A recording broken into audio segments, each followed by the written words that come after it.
Hello beer tubers and welcome to yet another beer review with me, Peter the Master of Puppets. Today joined by... Jacob, a lot of malts. And I don't think it's any surprise though. No. And today we're going to be looking at a beer from Hoppin, Frog and Amager, Bryghus. A collab beer, and this is the Frog Hops to Amager. It's a collab beer that Fred Karm from Hoppin Frog did with Amager Bryghus while he was in Denmark. Yeah. He did a collab with famous Bryghus as well, and and Demolen, and when he went to Demolen afterwards. So I'm looking forward to see how those turns out as well. Yeah, because he was here for the Copenhagen beer celebration. And the sour and bitter actually. But I don't think he brought beers there though. Did he? No. But But the reason for him coming was Copenhagen beer celebration. That's what I meant. But yeah, and they did this Imperial wheat stout on 8.5, I think? 8% alcohol. And it's brewed with pale ale malt, chocolate wheat malt, Cara Munich malt, Cara Hell malt, roasted barley, crystal malt, black malt, wheat malt, and Tomahawk and Chinook hops, and then American top fermenting yeast. Should be an interesting beer. The only wheat Imperial stout I've had is Dark Horse by Hunboily, which is pretty solid, but let's get it cracked open. Yeah. If it's anything as good as a Boris or a Hefeweizen or any of those, it would be really good. Okay, so we got the Frog Hops to Amager poured, and that is a pitch black Imperial stout. Imperial wheat stout. Imperial wheat stout, of course. No light penetrating the beer whatsoever. The head is like a 2-finger tan roasted looking head. Yeah. Let's check out the aroma. Very roasted. Yeah. And very almost burnt notes. Yeah. But I do smell like a hoppy, almost a juicy quality. It's not a specific grapefruit or anything, but there's almost the juicy kind of hop aroma in there. Yeah. Almost maybe a grassy note. And it's Tomahawk and Chinook. I smell a little hint of alcohol, maybe. Yeah, a little baby. What do you pick up?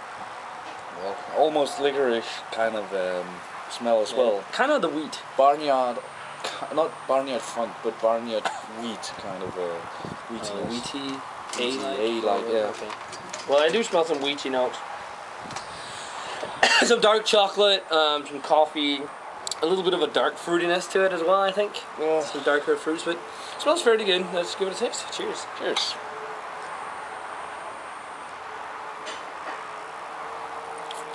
Super roasty and burnt. Yeah. Holy crap, that's an intense roast character. But the mouthfeel is very bitter. Yeah, very bitter. But the mouthfeel isn't, I wouldn't say it's full, maybe medium. Full. But it's got a nice creamy texture to it. And that burnt, charcoaly, almost ashy flavor is so intense. And it's so bitter. Yes. Like a real bitter dark coffee flavor. Yeah, it's so dry. It isn't sticking like some of the other sweeter stouts would. Yeah, it's super dry. It's got that little bit of a juicy component as well, I think.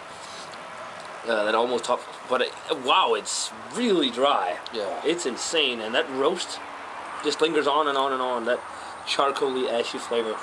A little bit of the darker fruits in the first sip as well, because you kind of think that the roasted intensity there dominates the rest of the palate. Yeah. It's so weird, kind of. It's kind of weird because when you look at it, you expect a full-bodied beer. I think it's the wheat that kind of cheats you a little. Yeah, it might be. And I also get a real dark roast coffee, but also some darker chocolate. But that's in the first initial sip. As soon as you swallow the beer, you're just your palate is just overtaken by that intense bitterness and roast. Yeah. I think it's a little too much for its own good, though, on the roasted side. Yeah. It kind of, as you said, it kind of dominates the beer and the palate, the taste of the beer. Yeah. When you think of the beers that the separate breweries do, this is actually not that impressive. No. For example, taking a beer like Boris the Crusher from Hoppin Frog. It's an amazing beer. Hefeweizen from Amager Bryghus. An amazing beer. Both Imperial stouts. And this is Not as good. I think that roast character is a little too insane, but it might dial down a little if you age it. Because this was just released like a couple of days ago. It was brewed 2 months ago, and released a week ago. I think it was more than 2 months ago. Yeah, 2 months. No, it was around 2 months ago. 2 months and maybe a week. So, yeah. Yeah, but I'm gonna give it an 80. It's not anything that blows my mind at all. It's a pretty good Imperial Stout made with wheat, but too intense on the roast character. But all said, it's a good beer still. I definitely pick up a bottle of it again and probably age it, see how it turns out. Yeah, I totally agree with you. My grading is 82. It's, as you said, the roast kind of takes over, but it's a great beer, worth picking up anyways.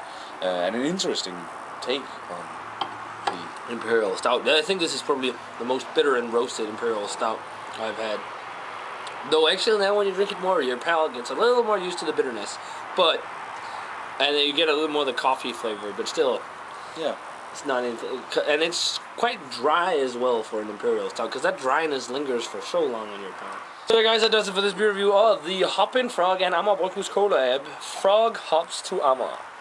Definitely let us know what you think of this beer if you've had it. As always, remember to comment, subscribe, check out the Facebook fan page and Twitter, and we're going to say cheers. Cheers.